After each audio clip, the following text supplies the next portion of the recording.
Pernah kepikiran gak sih kenapa ya ada orang yang kelihatannya melesat maju banget, sementara kita yang kerja kerasnya sama kok rasanya stuck di situ-situ aja? Nah, hari ini kita bakal bedah tuntas soal itu. Kita akan bongkar 3 keterampilan modern yang jadi pembeda, yang bisa mengubah kerja keras jadi kekayaan beneran. Coba deh, pernah ngerasa gini nggak? Anda udah kasih 100% kerja mati-matian, tapi kok kayaknya karir dan dompet nggak gerak kemana-mana? Kalau iya, tenang, Anda nggak sendirian.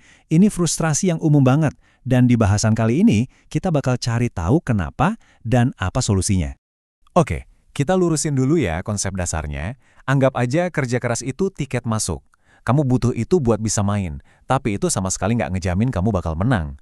Di zaman sekarang, etos kerja yang kuat itu harus, wajib, dipaduin sama sesuatu yang lebih, sesuatu yang relevan dan punya nilai jual tinggi.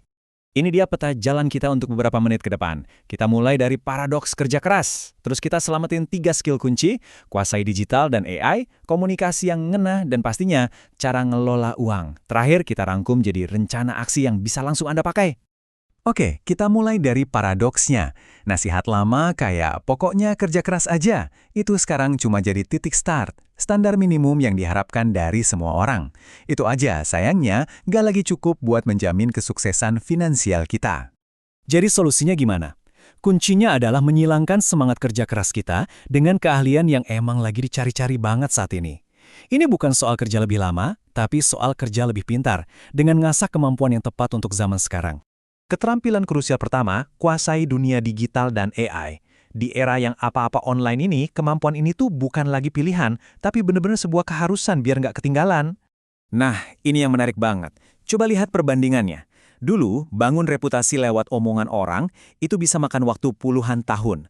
Sekarang, dengan personal branding di media sosial, kita bisa bangun kredibilitas dan nyampe ke audiens di seluruh dunia cuma dalam hitungan beberapa tahun. Ini benar-benar percepatan yang gila-gilaan. Mau bukti nyata? Lihat angka ini. Ngebangun 1,2 juta pengikuti Instagram cuma dalam 3 tahun. Ini nunjukin betapa kuatnya personal branding digital buat ngebangun jaringan, dikenal karena keahlian kita, dan ujung-ujungnya ngebuka banyak banget pintu ke peluang kerjasama yang nguntungin. Selain buat branding, AI juga ngubah cara kita kerja. Anggap aja AI itu partner berpikir kita. Kita punya ide, AI bantu ngolahnya. Jadi kita bisa ngasilin kerjaan lebih cepat dan akhirnya kapasitas kita buat nanganin proyek jadi lebih banyak. Kapasitas lebih besar, ya artinya potensi pemasukan juga lebih gede.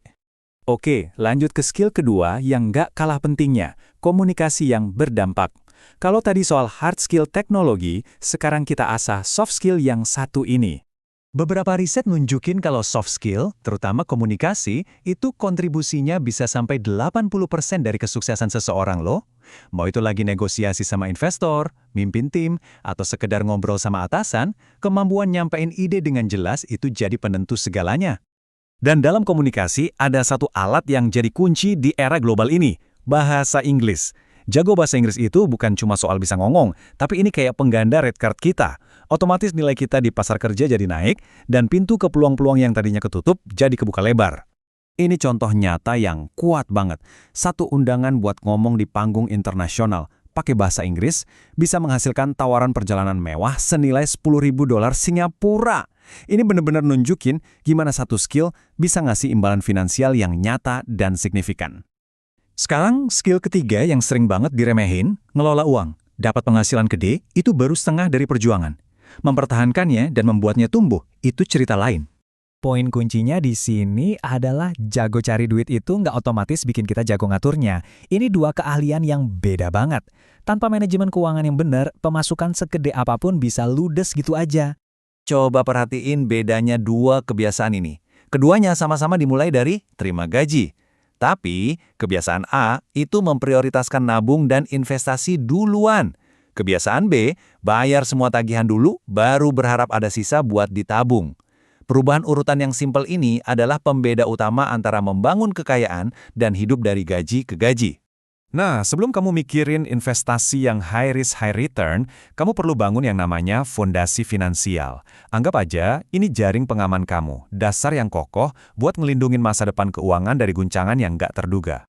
Fondasi ini punya 3 pilar utama. Pertama, dana darurat. Idealnya cukup buat 4-6 bulan pengeluaran. Kedua, perlindungan medis kayak asuransi, biar kekayaan kita nggak habis buat biaya rumah sakit. Nah, kalau 2 ini udah aman, baru deh kita mulai bangun portofolio investasi dasar. Oke, kita udah ngebahas banyak banget. Sekarang, yuk kita rangkum semuanya jadi satu kerangka kerja yang jelas dan bisa langsung dijadiin panduan. Ini dia intinya. Pertama, kuasai digital dan AI biar tetap relevan dan efisien. Kedua, latih komunikasi yang berdampak, terutama dalam bahasa Inggris, buat naikin nilai jual kita. Dan ketiga, kelola keuangan dengan disiplin biar kita beneran bisa bangun kekayaan, bukan cuma ngejar pendapatan. Jadi, sekarang bola ada di tangan Anda. Anda udah tahu nih, apa aja yang dibutuhin buat maju di era ini. Pertanyaannya, bukan lagi apa, tapi kapan dan yang mana dulu. Coba pilih satu keterampilan dan mulai bangun dari hari ini.